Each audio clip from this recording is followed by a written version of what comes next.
கிறிஸ்துவுக்குள் பிரியமானவர்களே, கர்த்தராகிய இயேசு கிறிஸ்துவின் நாமத்தினால் உங்கள் அனைவருக்கும் என் அன்பின் வாழ்த்துதலை தெரியப்படுத்துகிறேன். கர்த்தர் இன்று உங்களுக்காக கொடுக்கும் அதிசயமான வசனம் 1 பேதுரு 1:15 வசனம்.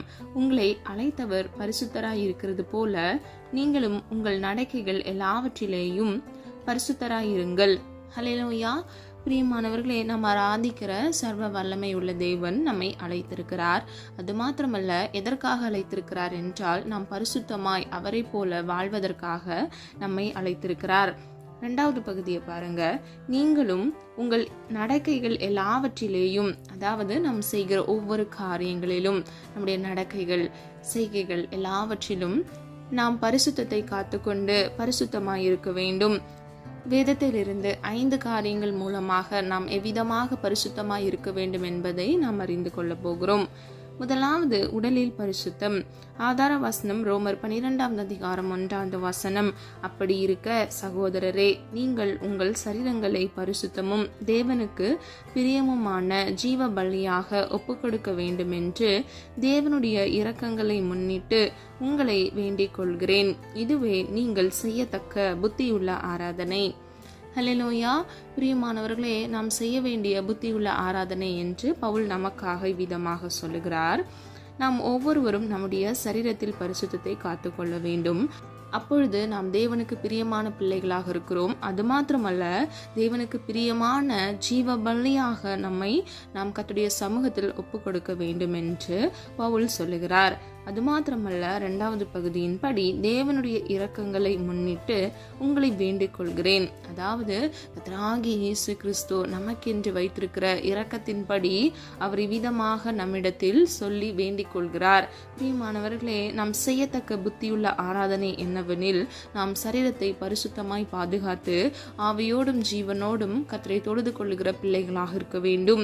பிரியமானவர்களே, தேவனுக்கு முன்பாக அவருக்கு பிரியமானபடி நம்முடைய ஆத்துமா, ஆவி, சரீரம் முழுவதையும் கர்த்தருடைய சமூகத்தில் ஜீவ பலியாக ஒப்பு கொடுக்கத்தக்க நாம் பரிசுத்தத்தை காத்துக்கொண்டு கர்த்தருடைய சமூகத்தில் அர்ப்பணிக்கிற பிள்ளைகளாக இருக்க வேண்டும்.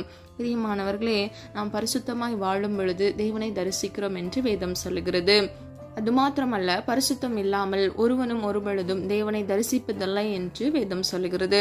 ஆகவே பரிசுத்தத்தை காத்துக்கொண்டு ஆவியோடும் உண்மையோடும் தேவனை தொழுது கொண்டு, பிரியமானவர்களே, கர்த்தருக்கு பிரியமான ஜீவ பலியாக நம்மை தாமே நாம் ஒப்பு கொடுக்கத்தக்க புத்தியுள்ள ஆராதனையை செய்ய வேண்டும். பிரியமானவர்களே, அவர் நம்மை பரிசுத்தமாய் வாழ்வதற்கே அழைத்திருக்கிறார். ஆகவே நீங்களும் நானும் பரிசுத்தத்தை காத்துக்கொண்டு உண்மையும் மொத்தமுமாக அவருடைய வழியில் நடக்கிற பிள்ளைகளாக இருக்கும் பொழுது கர்த்தராகிய தேவன் நம்மை ஆசீர்வதிக்கிறார். உங்களுடைய மன விருப்பங்களை நிறைவேற்றுகிறார்.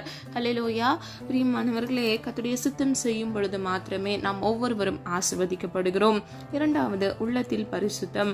ஆதார வசனம் யாக்கோபு 4:8 வசனம். தேவனிடத்தில் சேருங்கள், அப்பொழுது அவர் உங்களிடத்தில் சேருவார். பாவிகளே, உங்கள் கைகளை சுத்திகரியுங்கள். இருமனம் உள்ளவர்களே, உங்கள் இருதயங்களை பரிசுத்தமாக்குங்கள்.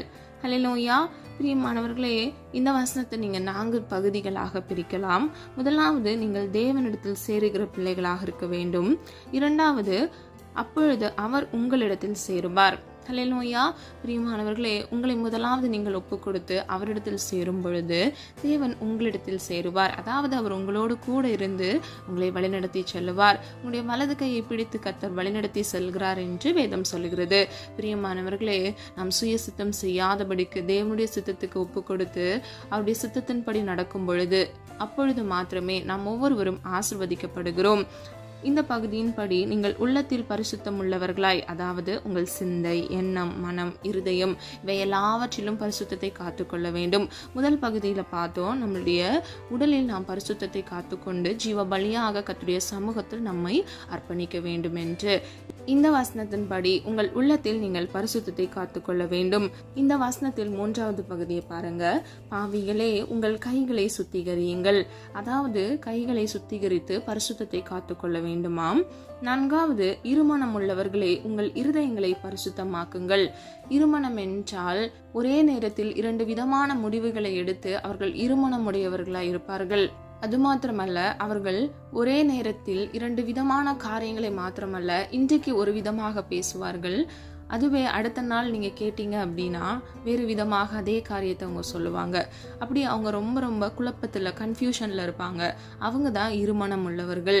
ஒரே டிசிஷனில், ஒரே முடிவில், ஒரே தீர்மானத்தின்படி உறுதியாக இல்லாமல் அவர்கள் 2 விதமான காரியங்களை நினைத்து இருமனமுடையவர்களாய் அவர்கள் இருப்பார்கள். அந்த முடிவுகளில் அவங்க குழம்பி தவித்து கொண்டிருப்பாங்க. இப்படிப்பட்டவர்கள் இடறி விழுகிறார்கள் என்று வேதம் சொல்லுகிறது. பிரியமானவர்களே, நீங்கள் எதை செய்தாலும் நீங்கள் ஒரே மனமுடையவர்களாய் நீங்கள் செய்கிற பிள்ளைகளாக இருக்க வேண்டும். இருமனமுடையவர்கள் இடறி விழுகிறார்கள் என்று வேதம் சொன்ன பிரகாரம்படி நிச்சயமாக அவர்கள் வழிகளில் விழுந்து போகிறவர்களாய் இருப்பார்கள். பிரியமானவர்களே, இந்த வசனத்தின்படி முதலாவது நீங்கள் தேவனிடத்தில் சேர வேண்டும். 2வது அவர் உங்களிடத்தில் சேருவார். 3வது பாவிகளாக இருக்கக்கூடிய பிள்ளைகள் அவருடைய கைகளை பரிசுத்தமாக பாதுகாத்து கொள்ள வேண்டும். அதாவது சுத்திகரிக்க வேண்டும். கைகளை ஒப்பு கொடுத்து பாவமின்றி சுத்திகரிக்கப்பட்ட பிள்ளைகளாக இருக்க வேண்டும். 4வது இருமனமுடையவர்கள் அவர்களுடைய இருதயங்களை பரிசுத்தமாக்க வேண்டும். இருதயத்தில் இருந்துதான் அந்த எண்ணங்கள் வெளிப்படுகிறது. ஆகவே இருமனமுடையவர்கள் குழப்பமாக ஒரு டிசிஷன் எடுக்க முடியாதபடிக்கு காணப்படுகிற ஒவ்வொரு பிள்ளைகளும் நீங்கள் இருதயத்தை பரிசுத்தப்படுத்த வேண்டும். ஹல்லேலூயா. பிரியமானவர்களே, நீங்கள் எதை செய்தாலும் ஒரே மனதுடையவர்களாய் இருந்து செய்யும் பொழுது அந்த காரியத்தை கர்த்தர் வாய்க்க பண்ணுவார். ஹல்லேலூயா. நீங்கள் கையிட்டு செய்கிற காரியங்களை கர்த்தர் ஆசீர்வதிப்பார். இந்த வசனங்களின்படி நீங்கள் உங்கள் உள்ளத்தில் பரிசுத்தத்தை காத்துக்கொண்டு உண்மையும் உத்தமமாக நடக்க வேண்டும். ஹல்லேலூயா. உங்கள் சிந்தை, எண்ணம், இருதயம், மனம் முழுவதிலும் பரிசுத்தத்தை நீங்கள் காத்துக்கொள்ளும் பொழுது நீங்கள் நிச்சயமாக சோர்ந்து போக மாட்டீர்கள். குழப்பமான எண்ணங்களும் தீங்கான எண்ணங்களும் வராது. பழைய பாவங்கள் உங்களை தொட முடியாது. வேதம் இப்படியாக சொல்லுகிறது, முந்தினவைகளை நினைக்க வேண்டாம், பூர்வமானதை சிந்திக்க வேண்டாம், இதோ நான் சகலத்தையும் புதிதாக்குகிறேன் என்று. ஆகவே பிரியமானவர்களே, நீங்க விட்டு வந்த பழைய பாவங்களை குறித்து எண்ணாதபடிக்கு பரிசுத்தத்தை காத்துக்கொண்டு உண்மையும் உத்தமமாய் நீங்கள் முன்னேறி நடக்கிற பிள்ளைகளாக இருக்க வேண்டும். சத்ருவானவன் கெச்சிக்கிற சிங்கம் போல எவனை விழுங்கலாமோ என்று வகை தேடி சுற்றி திரிகிறான் என்று வேதம் சொல்லுகிறது. பிரியமானவர்களே, உங்க பழைய பாவத்தை சுத்ருவானவன் நீங்க ஒப்பு கொடுத்து வெளியே வந்ததுக்கு பிறகும் உங்களுடைய சிந்தையில, உங்களுடைய இருதயத்துல அந்த நினைவுகளாக கொண்டு வந்து உங்களை குற்றப்படுத்துவான். ஆனால் பிரியமானவர்களே, ஒன்றை மாத்திரம் நினைவில் வைத்துக் கொள்ளுங்க, கர்த்தராகிய இயேசு கிறிஸ்து உங்களை குற்றப்படுத்துகிறவர் அல்ல. அவர் உங்கள் பாவங்களை மன்னிக்கிற ஜீவ ஆட்டுக்குட்டியாக தம்மை தாமே சிலுவையில் ஒப்பு கொடுத்தார். எதற்காக? நீங்கள் பரிசுத்தத்தை காத்துக்கொண்டு நீங்கள் உண்மையும் உத்தமமாய் வாழ்ந்து நீங்கள் ஆசீர்வாதத்தை சுதந்திரித்து நித்திய ஜீவனை, அதாவது அவர் உங்களுக்கென்று கொடுத்த வாக்குத்தத்தத்தை நீங்கள் சுதந்திரித்துக் கொண்டு சமாதானத்தோடும் சந்தோஷத்தோடும் வாழ்வதற்காக. ஆகவே அந்த நல்ல தேவன் நம்மை குற்றப்படுத்தவே மாட்டார். ஆகவே உங்கள் பழைய பாவங்களின் மூலம் வருகிற இந்த நினைவுகளையும் சிந்தனைகளையும் கடிந்து கொண்டு நீங்கள் முன்னேறி செல்கிற பிள்ளைகளாக இருக்க வேண்டும். ஹல்லேலூயா. விசுவாச அறிக்கைகளை நீங்கள் சொல்ல வேண்டும். கர்த்தர் என்னுடைய பாவங்களை மன்னித்து விட்டார், அவருடைய இரத்தத்தினால் நான் சுத்திகரிக்கப்பட்டு விட்டேன், என்னுடைய இருதயம், சிந்தனை, என்னுடைய சரீரம் முழுவதும் அவர் சுத்திகரித்து விட்டார், அவர் என்னை சுத்தவானாய் மாற்றிவிட்டார், நான் முற்றிலும் பரிசுத்தமாக்கப்பட்டவளாய் இருக்கிறேன் என்று நீங்கள் விசுவாச அறிக்கை சொல்ல வேண்டும். இந்த சிந்தனைக்கு உங்கள் வாழ்க்கையில் நீங்கள் முக்கியத்துவம் கொடுக்காதபடிக்கு கர்த்தர் உங்களை பரிசுத்தமாக்கி விட்டார் என்று விசுவாசித்து முன்னேறி நடக்கிற பிள்ளைகளாக இருக்க வேண்டும். பிரியமானவர்களே, முந்திருந்தே நீங்கள் யோசிக்காதீங்க, பூர்வமானதை சிந்திக்காதீங்க. கர்த்தர் சகலத்தையும் புதிதாக்கி விட்டார். ஹல்லேலூயா. வேதம் இப்படியாக சொல்லுகிறது, கர்த்தராகிய இயேசு கிறிஸ்துவின் சாயலுக்கு ஒப்பாக புதிய மனுஷனை நீங்கள் தரித்து கொள்ள வேண்டும் என்று. ஹல்லேலூயா.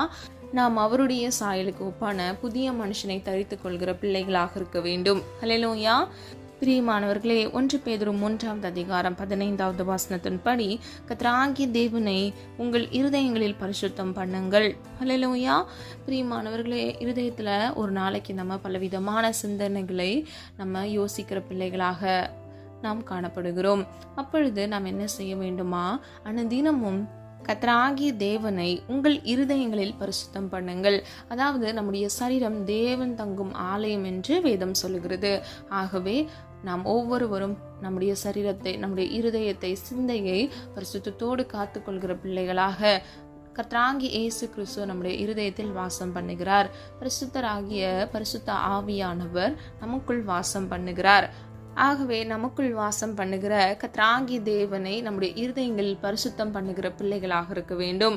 நம்முடைய இருதயத்தை பரிசுத்தமாய் காத்துக்கொள்கிற பிள்ளைகளாக இருக்க வேண்டும். ஹல்லேலூயா. 1வது உணர்வில் பரிசுத்தம். ஆதார வசனம் எபேசியர் 1வது அதிகாரம் 4வது வசனம். தமக்கு முன்பாக நாம் அன்பில் பரிசுத்தம் உள்ளவரும் குற்றமில்லாதவர்களுமாயிருப்பதற்கு அவர் உலக தோற்றத்திற்கு முன்னே கிறிஸ்துவுக்குள் நம்மை தெரிந்து கொண்டபடியே. ஹல்லேலூயா. நல்ல கவனிங்க. உணர்வில் என்றால் பாசம், நேசம், சிநேகத்தை குறிக்கிறது. தமக்கு முன்பாக அன்பில் பரிசுத்தம் உள்ளவர்களுக்கும், அதாவது அன்பில் நாம் பரிசுத்தத்தை காத்துக்கொண்டு குற்றமில்லாமல் இருப்பதற்காக, குற்றமற்றவர்களாய் நாம் இருப்பதற்காக இந்த உலகம் தோற்றத்திற்கு முன்பாகவே கர்த்தராகிய இயேசு கிறிஸ்துவுக்குள் நம்மை பிதாவாகிய தேவன் தெரிந்து கொண்டிருக்கிறார். ஹல்லேலூயா. நல்லா கவனிச்சிங்கன்னா மட்டும்தான் இது புரியும். நீங்கள் ஒவ்வொருவரும் கர்த்தராகிய இயேசு கிறிஸ்து உங்கள் மீது வைத்த அன்பில் நீங்கள் பரிசுத்தத்தை காத்துக்கொண்டு குற்றமற்றவர்களாய் இந்த உலக வாழ்க்கையில், பாவம் நிறைந்த இந்த உலகில், இருள் சூழ்ந்த இந்த உலகத்தில் நீங்கள் பரிசுத்தம் உடையவர்களாய் உங்களை குற்றமற்றவர்களாய் காத்துக்கொள்வதற்கு இந்த உலகம் தோற்றுவதற்கு முன்பாகவே கர்த்தராகிய இயேசு கிறிஸ்துவுக்குள் பிதாவாகிய தேவன் உங்கள் ஒவ்வொருவரையும், அதாவது நம்மை தெரிந்தெடுத்திருக்கிறார். ஹல்லேலூயா. பிரியமானவர்களே, வேதம் இப்படியாக சொல்லுகிறது, அழைக்கப்பட்டவர்கள் அநேகர், ஆனால் தெரிந்து கொள்ளப்பட்டவர்களோ ஒரு சிலர். இன்றைக்கு கர்த்தராகிய தேவன் உங்களை தெரிந்தெடுத்திருக்கிறார் என்றால் நிச்சயமாக அதற்கு ஒரு நோக்கமும் திட்டமும் இருக்கிறது. தேவனுடைய சித்தத்தை நீங்கள் செய்ய முற்படும் பொழுது நிச்சயமாக நீங்கள் ஆசீர்வதிக்கப்படுவீர்கள். பிரியமானவர்களே, இன்றைக்கு உங்கள் சூழ்நிலை நீங்க பார்க்காதீங்க. நிச்சயமாக கர்த்தர் உங்கள் வாழ்க்கையை சம்பூர்ணமாக ஆசீர்வதித்து அதை மாற்ற வல்லவர். ஹல்லேலூயா. கர்த்தர் செய்ய நினைத்தது தடைப்படாது என்று வேதம் சொல்லுகிறது. காத்திருக்கிறவர்களுக்கு கர்த்தர் புது பலனை கட்டளையிடுகிறார். அது மாத்திரமல்ல, அவர் உங்களுக்கென்று கொடுத்த வாக்குத்தத்தம் குறித்த காலத்தில், குறித்த வேளையில் நிறைவேற பெறுகிறது, அதாவது நிறைவேற்றுகிறார் என்பதை நாம் அறிந்து கொள்ளலாம். ஹல்லேலூயா. பிரியமானவர்களே, நாம் ஆராதிக்கிற சர்வ வல்லமை உள்ள தேவன், வாக்குத்தத்தத்தில் உண்மை உள்ள தேவன், அவர் வாக்கு மாறாத தேவன். நம்முடைய உணர்வில் கூட அவர் பரிசுத்தத்தை விரும்புகிறார். ஹல்லேலூயா. 4வது உறவில் பரிசுத்தம். ஆதார வசனம் 1 தெசலோனிக்கேயர் 5வது அதிகாரம் 23வது வசனம். சமாதானத்தின் தேவன் தாமே உங்களை முற்றிலும் பரிசுத்தமாக்குவாராக. உங்கள் ஆவி, ஆத்துமா, சரீரம் முழுவதும் நம்முடைய கர்த்தராகிய இயேசு கிறிஸ்து வரும்போது குற்றமற்றதாய் இருக்கும்படி காக்கப்படுவதாக. ஹல்லேலூயா. பிரியமானவர்களே, சமாதானத்தின் தேவன் தாமே முற்றிலும் நம்மை பரிசுத்தமாக்குவாராக என்று பவுல் சொல்லுகிறார். பிரியமானவர்களே, கர்த்தராகிய இயேசு கிறிஸ்து பரத்துக்கு எடுத்து செல்வதற்கு முன்பாக இவ்விதமாக நமக்கு சொல்லுகிறார், உங்களுக்கு சமாதானத்தை வைத்து போகிறேன், என்னுடைய சமாதானத்தை உங்களுக்கு கொடுக்கிறேன், உலகம் கொடுக்கிற பிரகாரம் நான் உங்களுக்கு கொடுக்கிறதில்லை. கர்த்தராகிய தேவன் அவருடைய சமாதானத்தையே நமக்கு கொடுத்திருக்கிறார். ஹல்லேலூயா. பிரியமானவர்களே, இந்த உலகத்தில் நாம் சில காரியங்களை செய்யும் பொழுது சில சமாதானங்கள் நமக்கு கிடைக்கிறது. ஆனால் அது வெறும் தற்காலிகமான சமாதானம். அது நம்முடைய வாழ்க்கையில் நிலைத்திருக்காது, அது நீடித்து நிற்காது. ஆனால் கர்த்தராகிய இயேசு கிறிஸ்து நமக்கென்று வைத்து போன அவருடைய சமாதானத்தை நாம் பெற்றுக்கொள்ளும் பொழுது அதுவே நம்முடைய வாழ்க்கையில் ஒரு மிகப்பெரிய ஆசீர்வாதத்தையும், அது மாத்திரமல்ல, எந்த சூழ்நிலைகளிலும் அமைதியோடு நாம் அதை கடக்கத்தக்க, அது சமாதானத்தை நம்முடைய வாழ்க்கையில், நித்திய பேரின்பத்தை நம்முடைய வாழ்க்கையில் கொண்டு வருகிறதா இருக்கிறது. பிரியமானவர்களே, நாம் ஆராதிக்கிற தேவன் சமாதானத்தின் தேவன். ஹல்லேலூயா. அவர் நம்முடைய வாழ்க்கையில் நாம் பரிசுத்தத்தை காத்துக்கொண்டு முற்றிலும் நம்முடைய ஆவி, ஆத்துமா, சரீரம் முழுவதிலும் அவர் வரும்பொழுது, அதாவது கர்த்தராகிய இயேசு கிறிஸ்து வரும்பொழுது நாம் ஒவ்வொருவரும் குற்றமற்றவர்களாய் இருக்கும்படிக்கு அவர் நமக்காக அந்த சமாதானத்தை வைத்து போயிருக்கிறார். ஹல்லேலூயா. பிரியமானவர்களே, நல்லா கவனிங்க. சமாதானத்தின் தேவன் தாமே உங்களை முற்றிலும் பரிசுத்தமாக்குவாராக. ஹல்லேலூயா. அப்போ சமாதானத்தின் தேவன் மாத்திரமே நம்மை பரிசுத்தமாய் மாற்ற முடியும். ஏனென்றால் இவ்வுலக வாழ்க்கையில் வருகிற கோபங்கள், எரிச்சல்கள், சண்டைகள், விரோதங்கள், பகைகள், வைராக்கியங்கள் ஆகிய மாம்ச கிரியைகள் நமக்குள் செயல்படாதபடிக்கு சமாதானத்தின் தேவன் எல்லா சூழ்நிலைகளிலும் சமாதானத்தை நமக்கு கொடுக்கும் பொழுது நாம் இவ்விதமான தீய செயல்களை, அதாவது மாம்ச கிரியைகளை செய்யாதபடிக்கு நாம் நம்மை பாதுகாத்துக் கொள்வோம். பரிசுத்தத்தோடு நாம் நம்முடைய ஆவி, ஆத்துமா, சரீரத்தை நாம் பாதுகாத்துக் கொள்வோம். ஆகவே கர்த்தராகிய இயேசு கிறிஸ்து வரும் பொழுது, மீண்டும் அவர் ராஜாவாக இவ்வுலகத்தில் வரும் பொழுது நாம் ஒவ்வொருவரும் காக்கப்படுகிறோம், பாதுகாக்கப்படுகிறோம். ஹல்லேலூயா. பிரியமானவர்களே, நாம் குற்றமற்றவர்களாய் நம்மை பாதுகாத்துக் கொள்ள வேண்டும். ஹல்லேலூயா. கடைசியாக 5வது உடையில் பரிசுத்தம். ஆதார வசனம் யாத்ராகமம் 40வது அதிகாரம் 13வது வசனம். ஆரோனுக்கு பரிசுத்த வஸ்திரங்களை உடுத்தி எனக்கு ஆசாரிய ஊழியம் செய்யும்படிக்கு அவனை அபிஷேகம் பண்ணி அவனை பரிசுத்தப்படுத்துவாயாக. ஹல்லேலூயா. பிரியமானவர்களே, உடையில் என்றால் அங்கி, ஆடை, வஸ்திரம் என்று நாம் சொல்லலாம். ஆரோனுக்கு பரிசுத்த வஸ்திரங்களை உடுத்தி எனக்கு ஆசாரிய ஊழியம் செய்யும்படிக்கு அவனை அபிஷேகம் பண்ணி அவனை பரிசுத்தப்படுத்துவாயாக என்று மோசேக்கு கர்த்தர் இவ்விதமாக அவர் சொல்லுகிறார். பிரியமானவர்களே, நம்முடைய வாழ்க்கையில கூட நம்ம பரிசுத்தத்தை காத்து கொள்ளத்தக்க கர்த்தர் நம்மை அபிஷேகம் பண்ணியிருக்கிறார். ஹல்லேலூயா. பரிசுத்த ஆவியானவர் தாமே சகல சத்தியங்களையும் குறித்து நமக்கு போதித்து கண்டித்து வழிநடத்துகிறார் என்று வேதம் சொல்லுகிறது. ஆகவே நாம் ஒவ்வொருவரும் அபிஷேகத்திற்கு நம்முடைய வாழ்க்கையில் முக்கியத்துவம் கொடுக்க வேண்டும். யாரெல்லாம் அபிஷேகம் பெறவில்லையோ நீங்க கர்த்தருடைய சமூகத்துல காத்திருந்து நீங்க அபிஷேகத்தை பெற்றுக்கொள்ள வேண்டும். அபிஷேகத்திற்கு முக்கியமான முதல் காரியம், நீங்கள் பரிசுத்தமாய் வாழ வேண்டும். நீங்கள் பரிசுத்தமாய் இருக்கும் பொழுது மாத்திரமே கர்த்தர் தருகிற அபிஷேகத்தை நீங்கள் பெற்றுக்கொள்ள முடியும். பிரியமானவர்களே, கர்த்தருக்கு ஒரு மனிதன் ஊழியம் செய்வதற்கு முன்பாக முதலாவது அவன் அபிஷேகம் பண்ணப்படுகிறான். அதற்கு பின்பாகவே அவன் கர்த்தருக்கு ஊழியம் செய்ய முடியும். இன்றைக்கு பிரியமானவர்களே, யாரெல்லாம் கர்த்தருக்காக ஊழியம் செய்ய வேண்டும் என்று பிரயாசப்படுறீங்களோ, ஆசைப்படுறீங்களோ, முதலாவது நீங்கள் அபிஷேகத்தை பெற்றுக்கொள்ள வேண்டும். நீங்கள் அபிஷேகத்தை பெற்று பரிசுத்தத்தோடும் உண்மையோடும் நடக்கிற பிள்ளைகளாக இருக்க வேண்டும். ஹல்லேலூயா. நீங்கள் அபிஷேகத்தை பெற்றுக்கொள்ளும் பொழுதே நீங்கள் பரிசுத்தமாக்கப்படுகிறீர்கள். ஹல்லேலூயா. பிரியமானவர்களே, இதை பெற்றுக்கொள்வதற்கு முதலாவது உங்கள் பாவங்களை நீங்கள் அறிக்கையிடுங்கள். வேதம் இப்படியாக சொல்லுகிறது, தன் பாவங்களை அறிக்கையிடுகிறவன் வாழ்வடைகிறான், அவைகளை அறிக்கை செய்து விட்டு விடுகிறவனோ இரக்கம் பெறுகிறான். ஹல்லேலூயா. அல்ல கவனிங்க, நீங்க அறிக்கை செய்து விட்டு விட வேண்டுமா? நீங்க அறிக்கை செய்யும் பொழுதே நீங்க வாழ்வடைகிற பிள்ளைகளாக இருக்கிறீர்கள். உங்கள் பாவங்களை நீங்கள் ஒப்புக்கொள்ளும் பொழுது, கர்த்தருடைய சமூகத்தில் நீங்கள் ஒப்புக் கொடுக்கும் பொழுது கர்த்தர் உங்கள் பாவங்களை மன்னிக்கிறார். அவைகளை அறிக்கை செய்த உடனே நீங்கள் அதை விட்டு விடுகிற பிள்ளைகளாக இருக்கும் பொழுது மாத்திரமே கர்த்தருடைய இரக்கத்தை நீங்கள் பெற்றுக்கொள்வீர்கள். இழந்து போன எல்லாவற்றையும் கர்த்தர் உங்கள் வாழ்க்கையில் இரட்டிப்பாக கட்டளையிடுவார். பிரியமானவர்களே, பரிசுத்தத்தோடும் உண்மையோடும் கர்த்தரை தொழுது கொள்கிற பிள்ளைகளாக நீங்கள் இருக்க வேண்டும். சொல்லப்பட்ட ஒவ்வொரு காரியங்களை ஆராய்ந்து பாருங்க. நாம் ஒவ்வொருவரும் பரிசுத்தமாய் வாழ்வதற்கே அழைக்கப்பட்டிருக்கிறோம். அவர் நம்முடைய நடக்கையில் எல்லாவற்றிலும் அவர் பரிசுத்தத்தை எதிர்பார்க்கிறார். நம்முடைய உடலில் பரிசுத்தத்தை எதிர்பார்க்கிறார், உள்ளத்தில் பரிசுத்தத்தை எதிர்பார்க்கிறார், நம்முடைய உணர்வில் பரிசுத்தத்தை எதிர்பார்க்கிறார், நம்முடைய உறவில் பரிசுத்தத்தை எதிர்பார்க்கிறார். அது மாத்திரமல்ல, நம்முடைய உடையில் கூட கர்த்தர் பரிசுத்தத்தை எதிர்பார்க்கிறார். ஆகவே பிரியமானவர்களே, நீங்கள் எதை செய்ய தவறிவிட்டாலும் நீங்கள் பரிசுத்தமாய் இருப்பதற்கு தவறாதபடிக்கு பரிசுத்தத்தையும் உண்மையும் காத்துக்கொண்டு கர்த்தருடைய வழியில் நடக்கிற பிள்ளைகளாக இருக்கும் பொழுது கர்த்தராகிய தேவன் உங்கள் மன விருப்பத்தையும் நிறைவேற்றுவார். அவர் உங்களுக்கு தருவேன் என்று சொன்ன வாக்குத்தத்தத்தையும் உங்களுக்கு கொடுத்து கர்த்தர் உங்களை ஆசீர்வதிப்பார். ஹல்லேலூயா. பிரியமானவர்களே, நாம் ஆராதிக்கிற தேவன் பரிசுத்தராய் இருக்கிறது போல நாமும் பரிசுத்தத்தோடும் உண்மையோடும் நடக்கிற பிள்ளைகளாக இருக்க வேண்டும். ஹல்லேலூயா. பரிசுத்தத்தை காத்துக்கொள்ள வேண்டும். உங்கள் பாவங்களை கர்த்தருடைய சமூகத்தில் ஒப்புக் கொடுங்க. நிச்சயமாக கர்த்தர் உங்களை மீண்டும் பரிசுத்தமாக்கி கர்த்தர் உங்களை பாதுகாத்து கர்த்தர் உங்களை ஆசீர்வதித்து வழிநடத்துவார். ஹல்லேலூயா. அவர் ஒருவரையும் எப்பொழுதும் குற்றப்படுத்துகிற தேவன் அல்லவே அல்ல. ஆகவே பரிசுத்தத்தோடும் உண்மையோடும் கர்த்தரை தொழுது கொள்கிற பிள்ளைகளாக நாம் காணப்படுவோம். ஹல்லேலூயா.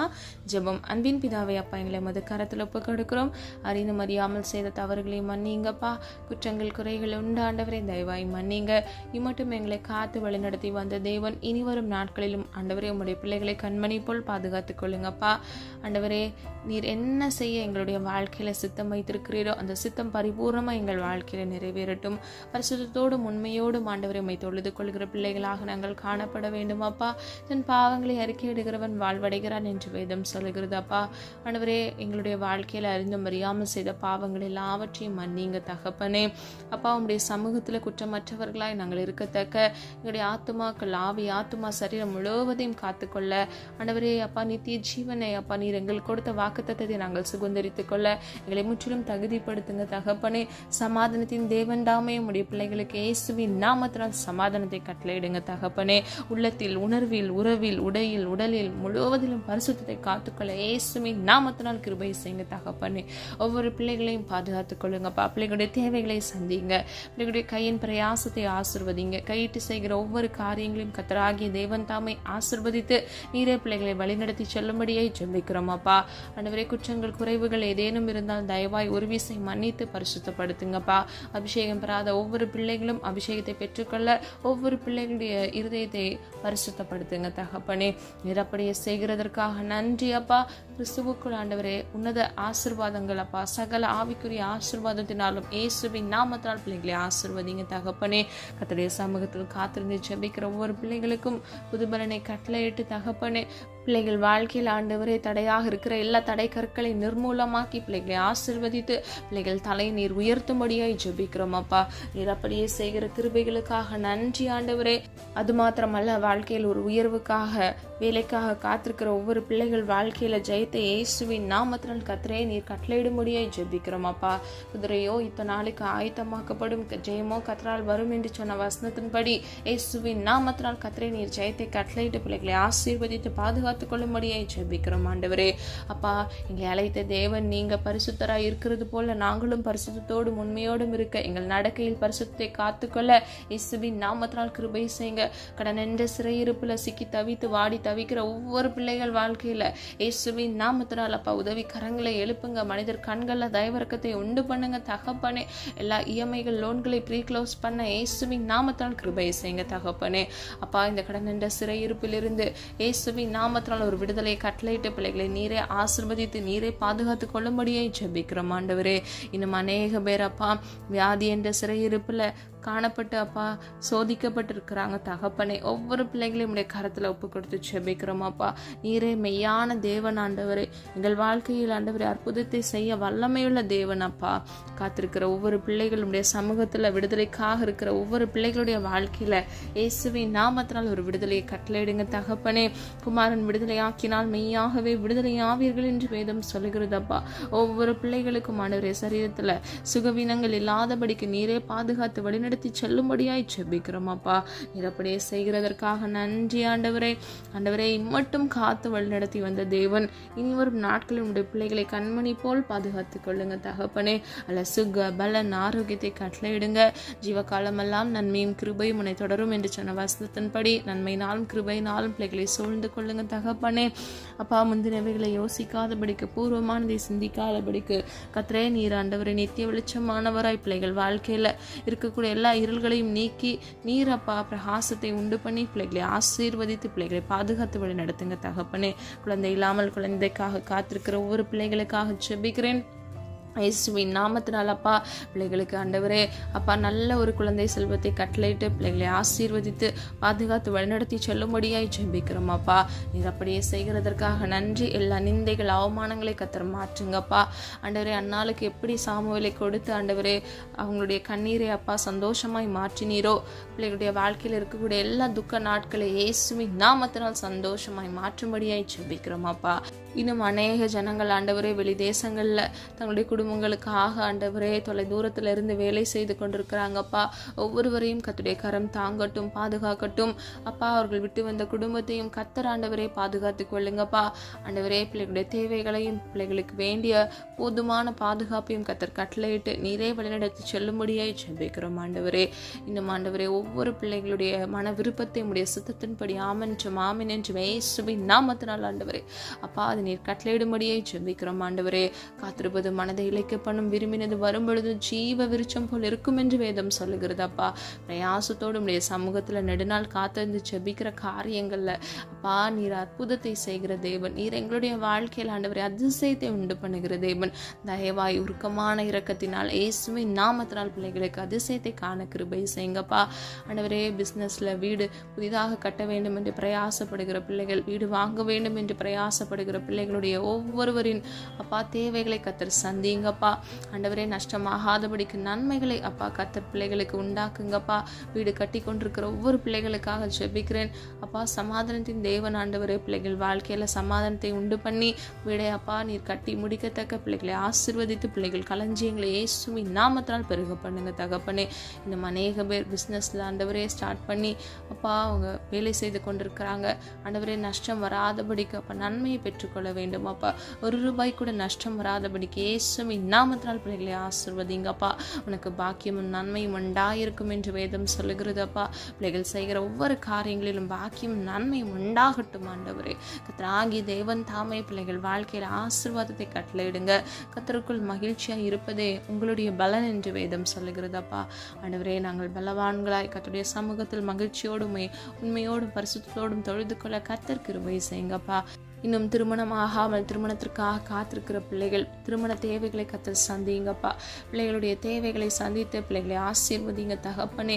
பிள்ளைகளுக்கு ஏற்ற விழா எலும்பையும் ஆண்டவரே அப்பா புத்தியுள்ள ஸ்திரீயும் கட்டளையிட்டு பிள்ளைகளை ஆசீர்வதிக்கும்படியே ஜெபிக்கிறோம் அப்பா. ஆண்டவரே மனிதன் தனிமையாக இருப்பது நல்லதல்ல என்று சொன்னீங்கப்பா. ஏற்ற துணையை உடைய பிள்ளைகளுக்கு கட்டளையிட்டு பிள்ளைகள் வாழ்க்கையை நீர் ஆசீர்வதித்து ஆண்டவரை நீர் வழிநடத்தி சொல்லும்படியே ஜெபிக்கிறோம் ஆண்டவரே. ஒவ்வொரு பிள்ளைகளையும் ஒரு விசை உடைய கருத்துக்குள் ஒப்பு கொடுக்கிறோம். பரிசுத்த ஆவியானவரின் அக்கினிக்குள்ள பிதாவாகிய தேவனுடைய மகிமைக்குள்ள கர்த்தராகிய இயேசு கிறிஸ்துவின் ரத்தத்துக்குள்ள உடைய பிள்ளைகளை ஒப்பு கொடுத்து பாதுகாத்து வழி நடத்தி செல்லுங்க. கர்த்தர் நீர் அப்படியே செய்கிறதற்காக நன்றி. ஜெபித்த ஒவ்வொரு ஜெபங்களுக்கும் நீர் ஆமென்றும் ஆமென் என்றும் பதில் கொடுக்க போகிறீங்க. அதற்காக நன்றி. மரத்திலும் போக்கிலும் உடைய பிள்ளைகளை பாதுகாத்துக் கொள்ளுங்க. என்னோடு இணைந்து ஒரு மனதாக ஜெபிக்கிற ஒவ்வொரு பிள்ளைகளுடைய தேவைகளை சந்திங்க. இவர்களை மாத்திரமல்ல இவர்கள் குடும்பங்களையும் இயேசுவின் ரத்த கோட்டைக்குள் மூடி மறைத்து பாதுகாத்து வழி நடத்துங்க தகப்பனே. நீர் அப்படியே செய்கிறதற்காக நன்றி. இம்மட்டும் காத்து வழி நடத்தி வந்த தேவன் இனி வரும் நாட்களில் உடைய பிள்ளைகளை கண்மணி போல் பாதுகாத்துக் கொள்ளுங்க. வலது இடதுபுறம் சாய்ந்து விழுந்து போகாதபடிக்கு உடைய நித்திய பரிசுத்த வழியில் நடத்தி வாக்குத்தத்தம் பண்ணப்பட்ட நித்திய ஜீவனை அவர்கள் சுதந்திரித்துக் கொள்ள பிள்ளைகளை தகுதிப்படுத்தி அப்பா நீரை வழிநடத்தி செல்லும்படியே ஜெபிக்கிறோம். காத்துக்கொள்ளுங்க, பொறுப்படுத்திக் கொள்ளுங்க. உடைய நாம மகிமைப்படுவதாக. எங்களை தாழ்த்துகிறோம், பெருமையாக்குகிறோம், மண்ணென்று நினைவு கூறுகிறோம். இப்ப இயேசு கிறிஸ்துவின் மூலம் ஜெபிக்கிறோம் ஜீவனுள்ள நல்ல பிதாவே, ஆமேன். கர்த்தராகிய தேவன் தாமே உங்கள் வாழ்க்கையை பரிசுத்தமாக்கி ஆவியோடும் பரிசுத்தோடும் நீங்கள் கர்த்தரை தொழுது கொள்ளும் பொழுது கர்த்தராகிய தேவன் தாமே உங்களை பரிசுத்தப்படுத்தி ஆசீர்வதித்து பாதுகாப்பாராக. God bless you.